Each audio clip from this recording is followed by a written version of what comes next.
Boa noite, meus amigos, sejam todos muito bem-vindos a mais um vídeo aqui do Radar de Mercado. Vamos começando com mais um dia aí de análise aí, né, pra gente dar uma olhada, pra gente ficar preparado para amanhã no Mercadão, né? Sexta-feira é um dia mais arriscado, mais complexo, então tomem bastante cuidado aí. Começando com o Nasdaq, a gente estava bastante de olho aqui nessa possibilidade dele querer fazer uma acumulação aqui, né, voltar, corrigir, fazer uma acumulação e tudo mais, ou ele fazer uma distribuição aqui.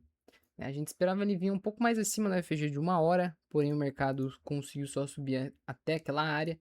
Depois ele abriu de noite, caiu, deu uma consolidada, subiu e fez a distribuição aí, na qual a gente surfou até uma venda aqui na abertura de Nova York, mas o mercado ficou voltando ali no 0 a 0, ó, foi mais ou menos aqui.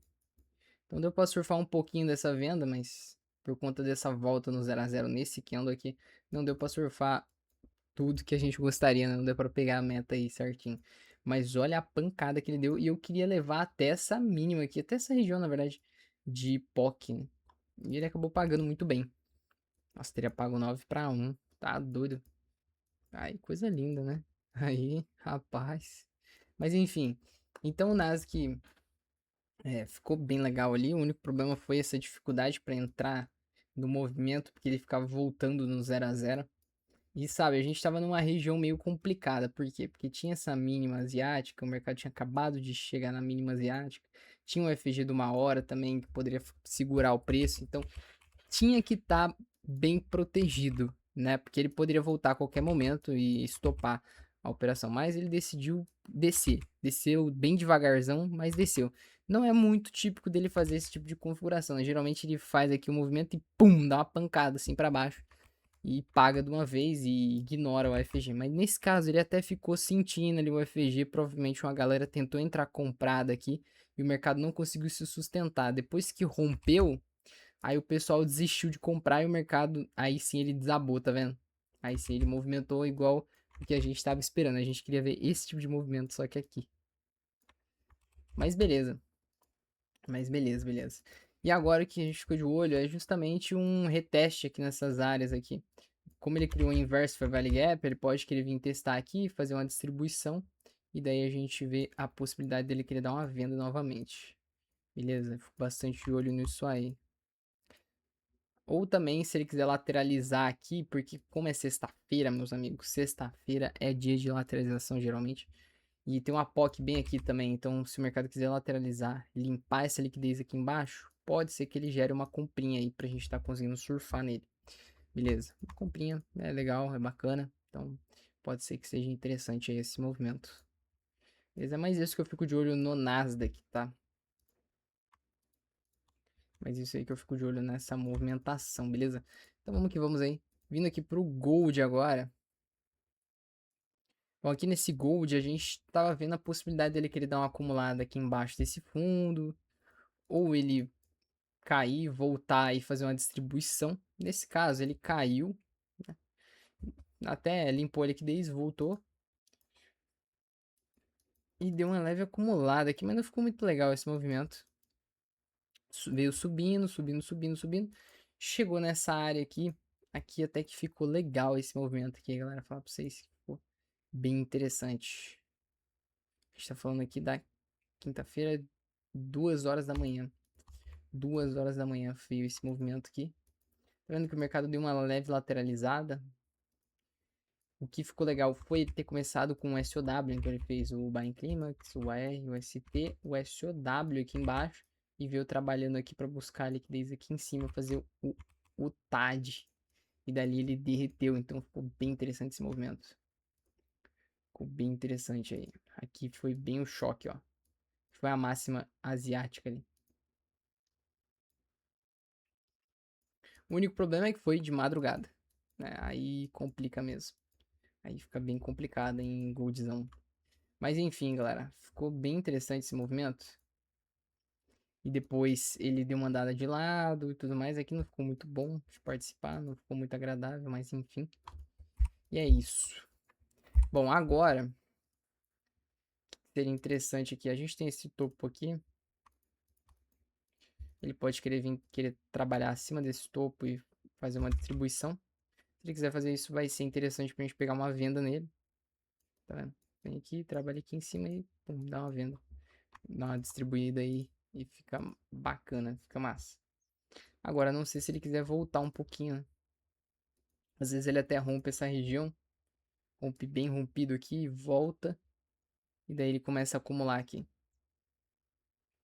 Vou falar pra vocês que seria uma operação interessante, né? Seria uma opção interessante. Beleza, então eu fico de olho nessas configurações aqui. Ou ele cai, ou começa a acumular de novo e dá uma compra, ou ele vai lá e dá uma distribuída em cima desse topo aí, vai ser bem legal. Beleza? Mas isso que eu fico de olho aí no Goldzão. Bom, aqui já no Euro SD a gente via ali a possibilidade dele querer limpar a liquidez desse topo, ele não chegou a limpar. Também a gente via uma possibilidade dele vir caindo e tudo mais. Ele até caiu, né? Mas ele subiu um pouquinho para daí depois derreter. Então ficou meio mais ou menos ali. O que ficou legal, galera, o que ficou interessante foi ele ter criado essa estrutura aqui durante a madrugada. E depois ele veio testar ela, tá vendo? Então ele veio testar essa região bem depois. E aqui poderia ter sido uma possibilidade muito interessante. Tá? Mas fora isso, nada de tão expressivo assim, né? Foi algo bem underground ali, uma coisa que você tem que estar bem, realmente bem focado, né? Esse tipo de operação você tem que estar bem atento no mercado e bem de olho. Mas enfim. Agora, o que que a gente pode estar vendo? É justamente esse movimento mais lateralzão, grandão, tá vendo? Isso aqui pode estar sendo uma distribuição maior. E o engraçado é que é uma estrutura dentro de uma estrutura. Por quê? Porque a gente tem essa. Aqui o fundo tá muito próximo, tá vendo? Esse fundo aqui tá muito próximo do movimento lateral. Ele não subiu tanto. Se ele tivesse subido aqui assim, ó, e tivesse lateralizado aqui, aí tudo bem. Mas tá muito próximo. E pelo fato de estar muito próximo, acaba virando uma estrutura dentro de uma estrutura. Então a gente tem essa estrutura como um todo, que a gente pode somar esse fundo com esse topo, aí vira um Selling Climax, um AR, aí vira um ST e tudo mais. Mas a gente pode também somar só esses daqui, essa estrutura aqui. Então vira uma estrutura dentro de uma estrutura, cara. Fica um negócio meio complexo.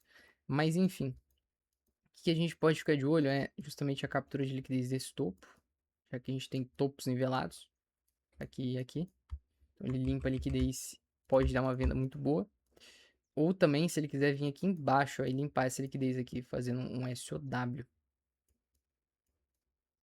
Apesar que, no contexto geral, a gente não tem algo muito bacana aqui para ser uma acumulação, sabe? Apesar que sim, o mercado caiu, voltou, aí ele caiu e quase que não rompeu esse fundo. Então, tá meio mais ou menos essa configuração aqui. Tá meio mais ou menos. Não tá tão legal assim, mas se ele quiser gerar a compra, dá pra buscar, dá pra pegar a compra tranquilo. Agora, eu ficaria mais de olho mais na venda mesmo, nessa limpa de liquidez aqui em cima, porque tem a POC também. Tem muita coisa aqui, galera. Tem a POC, tem esses topos nivelados. Então, tem bastante coisa para ele limpar a liquidez e vai ser muito bom. Além de que, se for uma estrutura de acumulação, ele começa com uptrust. Então ele vem e limpa a liquidez aqui em cima, depois ele busca a liquidez lá embaixo. Pode ser uma venda muito boa, inclusive, para buscar a liquidez aqui embaixo, ó. Você consegue, se ele confirmar algo legal aqui de venda, por exemplo, ele faz um choquezão assim legal, assim, um inverso vale gap aqui no meio do caminho, e ele descer bem no dia, ele pode vir buscar essa liquidez aqui embaixo. Essa liquidez aqui embaixo, ó. E daí vai ser bem legal, vai ser bem interessante. Enfim, é isso aí, galera, que eu fico de olho. Vindo aqui para o Bitcoinzada. O que a gente tá de olho aí? A gente tava de olho na possibilidade dele vir aqui em cima desse topo, que ele dá uma distribuída, ou ele cair e começar a acumular, né? Ainda eu fico de olho nessas duas oportunidades, tá, galera? Eu fico de olho nessas duas opções. Então, se ele quiser começar a acumular aqui, é uma opção para limpar a liquidez da mínima e depois sair estourando para alta. ou se ele quiser subir lá em cima e limpar aquela liquidez, naquela região de cima aqui, limpar essa liquidez aqui, para daí voltar. Também eu vejo como uma opção válida. Então eu ainda fico de olho nessas duas configurações, não vou mudar a minha análise por enquanto, vou manter elas, beleza? Vamos que vamos aí. Já que no dólar a gente tinha algumas coisas aqui que a gente estava de olho, por exemplo, dele bater nessa região e cair, né? Então ele poderia dar uma venda muito boa aqui nessa região do CFG. Ele até caiu depois, né? Mas ali ele tinha dado uma venda legal. A gente tinha pegado, ela se desenvolveu um pouco. E aqui também a gente tinha essa ideia aqui dele querer acumular, mas ele não quis vir acumular. Também não quis vir distribuir aqui em cima, né? Ele só veio testar essa região. Enfim, ele passou um pouco depois, então a gente tem meio que topos nivelados aqui também, sabe? O dólar tá muito feio, galera. O dólar, essa é a realidade. O dólar tá horrível. Mas se ele quiser limpar essa liquidez aqui, pelo menos, vai ficar legal. Ou ele limpar a liquidez dos fundos aqui também. Tá, né? Tá tudo muito junto aí, muito junto e misturado. Também é interessante. Agora, se ele quiser voltar um pouquinho, dar uma distribuída e cair de novo, também vejo como uma opção de venda. Até porque tá nessa tendência de queda já faz um tempo, só que começa a lateralizar, cai de novo. Começa a lateralizar, cai de novo. Então, é isso aí. Beleza? Mesma coisa. E agora aqui no mini índice, ele... Eu tava bastante de olho nessa região de POC aqui. Mas ele decidiu vir nessa de baixo. Né? Aqui é uma faixa de negociação, mas aqui também é uma faixa de negociação. A gente tem duas faixas de negociações aqui no índice, né? Tanto essa quanto essa daqui. Ele veio nessa aqui de baixo, ele preferiu ir nessa. Inclusive, ele estava até trabalhando aqui a lateral em cima dessa região. Então, sustentou bastante a ideia dele vir limpar a liquidez e subir. Porém, ele desceu lá embaixo por causa de Nova York. Né? Abriu Nova York aqui, jogou esse preço para baixo bem forte e buscou a outra faixa de negociação e dali ele decidiu voltar. E agora ele tá fazendo uma onda 3 aí nesse movimento, né? Tá fazendo a terceira onda, ele fez uma onda 1, 2 e agora tá fazendo a terceira. O que que eu vejo para ele? Então, ele vir querer limpar a liquidez desses topos aqui é uma opção. Então ele dá uma acumulada aqui, vai ser a quarta e a quinta onda e dá uma venda legal nessa correção em ABC aqui que ele vai fazer. Beleza? Então aqui seria basicamente onda 1, 2, 3, 4 e 5 e dar a correção em ABC para fazer a onda 1 e 2 maior, para daí ele buscar lá os 200 mil. Então eu fico bastante de olho nisso aqui. Agora, se ele quiser vir subir, e às vezes ele nem volta tanto, mas daí ele cai um pouco e dá uma acumulada, eu também vejo como uma opção de compra aqui para vir buscar esses níveis de preço mais acima aí. Beleza? Então é isso que eu fico de olho no índice, tá, galera? Bom, espero que vocês tenham gostado. Não se esqueçam de deixar o like. Tamo junto. E até a próxima, hein? Valeu aí.